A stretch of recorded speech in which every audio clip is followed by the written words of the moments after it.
지방에 있는 아파트들은 아직도 계속해서 하락을 하고 있습니다. 그래서 경매로도 많이 나오고 있죠. 그리고 종종 반값 밑으로까지 계속해서 유찰이 되는 물건들도 제법 있습니다. 그런데 지방 아파트는 전세가율이 굉장히 높은 게 특징이란 말이죠.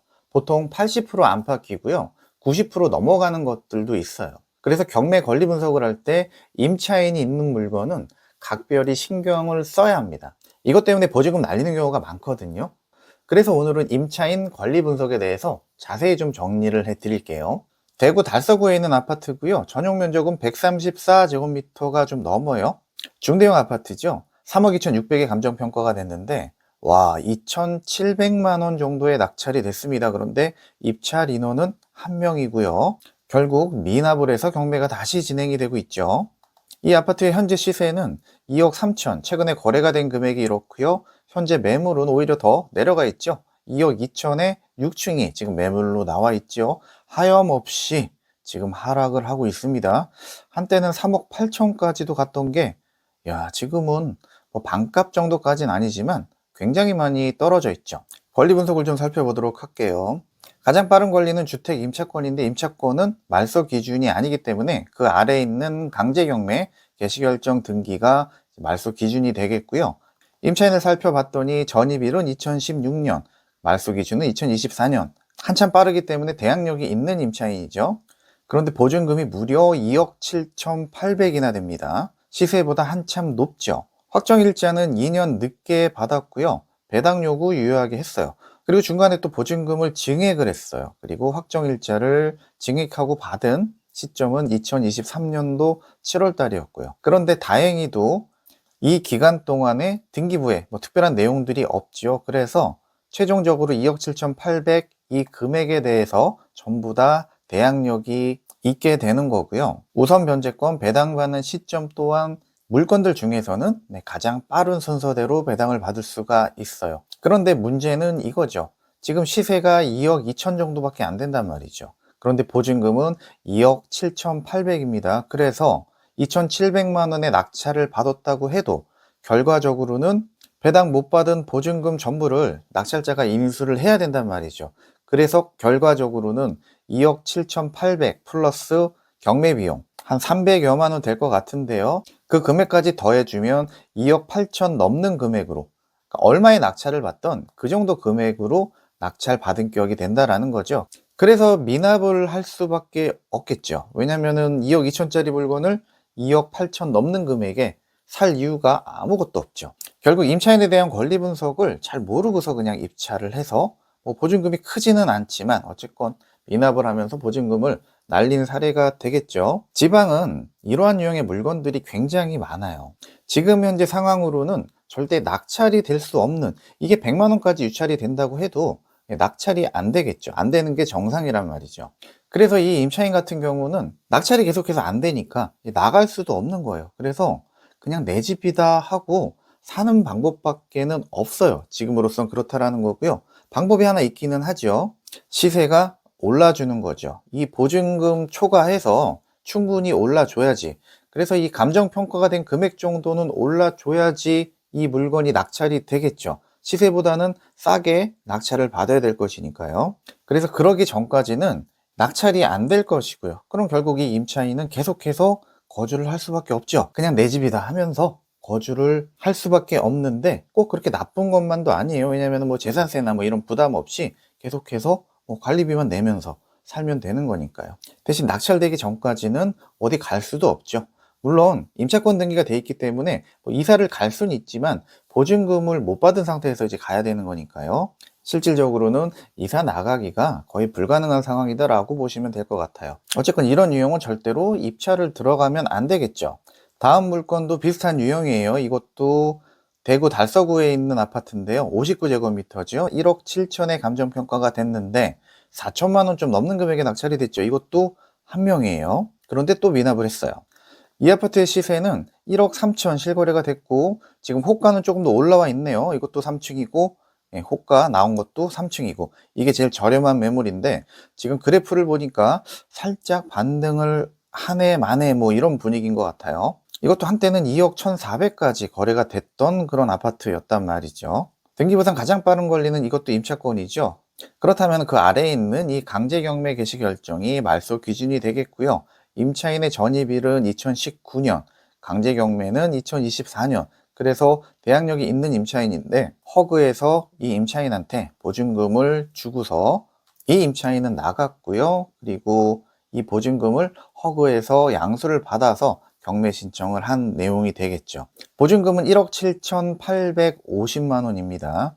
확정일자, 배당 전부 다 유효하게 했기 때문에 배당은 가장 빠른 순서대로 받을 수는 있지만 이것도 마찬가지로 시세가 한 1억 4천 정도 하는데 보증금이 1억 7,850만 원이라는 거죠. 대항력이 있기 때문에 이 물건도 마찬가지로 얼마의 낙찰을 받건 간에 1억 7,850 플러스 경매 비용 정도, 그러니까 이것도 한 1억 8천 정도 약간 넘는 금액 정도로 결과적으로는 낙찰받은 격이 되는 겁니다. 그런데 시세는 1억 4천이니까 이것도 마찬가지로 계속 유찰이 될 수밖에 없는, 입찰 들어가는 안 되는 물건이죠. 그래서 여러분들은 이런 유형의 물건들을 보시면 그냥 패스를 해야 되는 게 맞아요. 뭔가 방법이 없을까요? 라고 물어보시는 분도 계실 수 있을 것 같은데요. 뭐 방법이 없는 건 아닙니다. 만약에 임차권 등기가 되기 전에 임차인이 나갔다면, 그러면 뭐 대항력 우선 변제권 다 상실을 하잖아요. 뭐 그러한 경우라면 모를까? 근데 이러한 유형에서는 거의 그러한 일은 일어나지 않지요. 만약에 그렇다면 모를까? 지금 이런 상황에서는 이거는 뭐 소송을 진행을 해도 질 수밖에 없는 상황이기 때문에 이런 유형의 물건은 그냥 피하는 게 상책입니다. 그런데 딱 한 명이 입찰을 했고요. 이제 마찬가지로 미납을 했단 말이죠. 그런데 재밌는 게 좀 전에 봤던 사건 있죠. 그 사건의 낙찰자와 지금 이 사건의 낙찰자가 동일한 사람이에요. 지금 모자이크 처리는 했지만 장땡땡, 장땡땡, 그리고 단독, 이 사건도 단독, 이렇게 해서 같은 날 이 두 개의 물건을 똑같은 사람이 낙찰을 받고 똑같이 지금 미납을 한 상태입니다. 좀 특이한 케이스죠. 기본적인 공부는 좀 하고 입찰을 해야겠죠. 자, 물건 하나를 더 보도록 할게요. 이것도 대구 달성군에 있는 아파트고요. 전용 면적 59제곱미터입니다.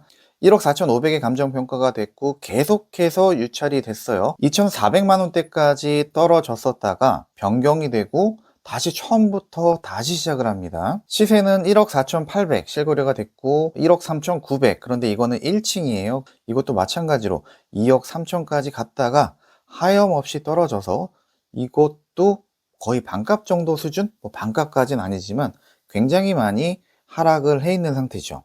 등기부를 좀 살펴볼게요.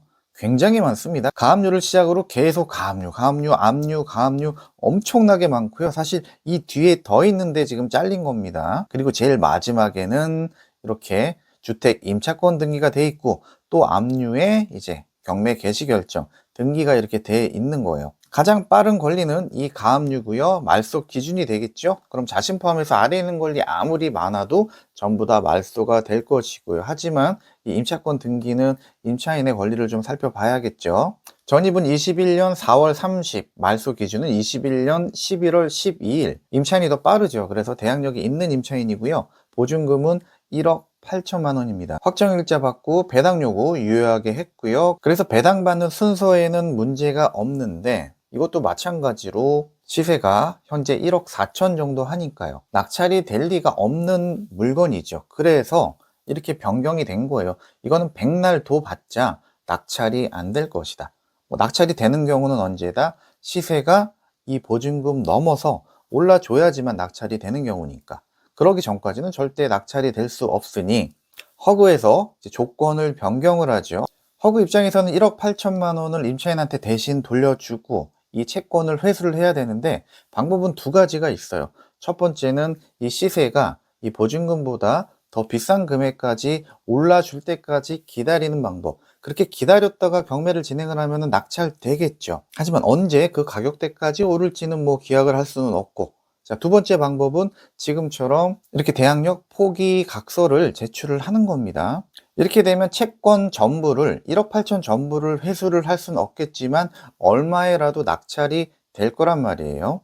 최저 매각 가격 1억 4,500, 이때는 낙찰이 안 되겠죠. 그런데 한 번 더 유찰이 되면은 그때 최저가는 1억 100만 원이 좀 넘는 금액이니까 이때는 입찰자들이 들어오겠죠. 그래서 얼마가 됐던 낙찰이 된 금액을 허그에서는 이제 회수를 할 수 있으니까 그 방법을 선택을 한 거겠죠. 그래서 이러한 유형의 물건은 결과적으로 임차인의 대항력이 있었는데 이제 없는 걸로 되는 거겠죠. 그래서 낙찰자 입장에서는 인수해야 될 내용들이 없어지는 거니까 마음 놓고 입찰을 해도 되는 그러한 유형의 물건으로 이제 변경이 되는 거죠. 그런데 조심하셔야 될 게요. 대항력 포기 확약서 이 내용이 들어가 있는데 반드시 이 내용이 매각 물건 명세서에 들어가 있어야 됩니다. 그냥 문건 송달 내역에 이 내용을 제출한 내용만 보고서 입찰을 하시면 위험합니다. 반드시 매각 물건 명세서에 이 내용이 들어가 있어야지 법원에서 그 내용을 받아들이고 그렇게 진행을 한다라는 거예요. 그렇기 때문에 이렇게 변경이 되고 최초 감정평가된 금액부터 다시 시작이 되는 겁니다. 이 두 가지 내용만 확인을 하셔도 인수조건 변경 내용 관련해서 실수할 일은 없을 거예요. 이런 유형의 물건들은 또 재밌는 게 있습니다. 자, 현관문을 자세히 보세요. 위에 뭐가 붙어 있는데, 자, 이 부분을 보시면, 네, 지금 도어락이 없어요. 잠금 장치가 아예 없는 겁니다. 이거 그냥 문이 열려 있어요. 임차인이 나가면서 이걸 떼고 나가는지 뭐 왜 그런지 모르겠어요. 어쨌건 지금 잠금 장치가 없는 상태다. 그리고 문을 열고 들어가면은 내부를 볼 수 있다. 그래서 내부는 이렇게 좀 깔끔해요. 지금 이 정도면 상태가 굉장히 양호해 보이고요. 도배 상태도 뭐 나쁘지 않은 것 같고, 지금 싱크대도 특별하게 손댈 곳은 없어 보여요. 그냥 사진으로 봤을 때. 그리고 방도 깔끔해 보이죠. 그래서 이런 유형을 낙찰을 받으면 잔금 내기 전이라도 부동산에 바로 내놓을 수 있겠죠. 명도할 필요는 당연히 없고요. 낙찰 후의 절차가 굉장히 편안해지는 거죠. 그런데 유의하셔야 될 게 있습니다. 지금 이 사진은요, 이렇게 문이 도어락이 안 돼 있는 상태의 이 현황은 2024년 11월 달의 현황이에요. 이때 집행관이 방문을 해서 현장 조사를 하면서 찍은 사진이란 말이죠. 그렇다면 이 이후로 1년이 훨씬 더 지금 넘은 시점이죠. 그러면 지금은 어떻게 돼 있을지 사실은 장담할 수 없는 거죠. 계속해서 이렇게 비어져 있다면은 다행인데 점유자가 있을 수도 있는 거예요. 예전 같은 경우는 허그가 강제관리 신청을 하면서 임차인을 깔세 개념으로 들이면서 또 수익을 내는 경우들도 있었어요. 그런데 어느 순간부터는 이제 그런 관리를 전혀 하지 않고 있고요. 그런데 가끔씩 소유자가 아직 낙찰이 안 됐으니까 소유자겠죠. 이렇게 비어져 있는 상황을 틈타서 다른 임차인을 집어넣는 경우가 있어요. 전세로는 당연히 안 들어올 것이고 월세도 일반적인 뭐 보증금을 내면서 들어오진 않겠죠. 왜냐하면 경매가 진행이 되고 있으니까요. 그래서 깔세 개념으로 보증금을 아예 안 받거나 아니면 굉장히 소액으로 받고 뭐 6개월에 300만 원, 500만 원 뭐 이런 식으로 임차인을 넣는 경우가 있단 말이에요. 만약에 그렇게 되면은 그 임차인은 명도를 해야 되죠. 그런데 그런 임차인 명도하는 게 훨씬 더 까다로울 수가 있어요. 왜냐면은 전입신고를 안 해놓고 그렇게 들어와서 살게 되면 인도명령 대상을 특정하기가 좀 까다로워집니다. 방법은 있겠지만 그 절차가 좀 까다로워진다라는 거고요. 일반적인 점유자 명도보다 조금 더 난이도가 올라가게 됩니다. 그래서 반드시 현장 검증을 잘 하셔야 되는 거고요. 또 한 가지 조심해야 될 거는 관리비가 되겠죠. 24년 11월 달에 이렇게 비어져 있었는데 사실은 비어져 있는 시점은 24년 11월보다 그 전이란 말이죠. 허그가 보증금을 주고 이사를 나간 시점 이후부터 계속 비어 있는 건데 나갔으면 관리비는 그 다음부터는 계속 체납이 되겠죠. 최소한 1년 이상의 관리비가 체납이 돼 있을 거란 말이죠. 그럼 결과적으로 낙찰자가 그 관리비를 인수를 해야겠죠. 물론 무조건 인수를 해야 되는 건 아니에요. 원래 내야 될 사람은 전 소유자인데 이렇게 경매로 뭐 망했는데 전 소유자한테 청구하는 게 뭐 거의 쉽진 않겠죠. 그래서 낙찰자가 인수를 해야 된다라는 개념으로 체납된 관리비를 꼼꼼하게 체크를 해서 그 금액을 감안을 해서 입찰가를 산정을 해야겠죠. 이렇게 해서 허그의 인수조건 변경 유형까지 정리를 해드렸습니다. 임차인 권리 분석이 부담되시는 분들 그리고 명도가 너무 걱정이신 분들은 이러한 유형을 적극적으로 활용해 보시면 좋겠죠. 물론 아까 말씀드린 매각 물건 명세서 꼼꼼하게 확인하는 거 그리고 현장 확인은 철저히 잘 하셔야 합니다. 오늘은 여기까지 하도록 하겠습니다. 영상 도움 되셨다면 구독 그리고 좋아요 꼭 눌러주시고요. 또 좋은 영상으로 찾아뵐 수 있도록 하겠습니다. 감사합니다.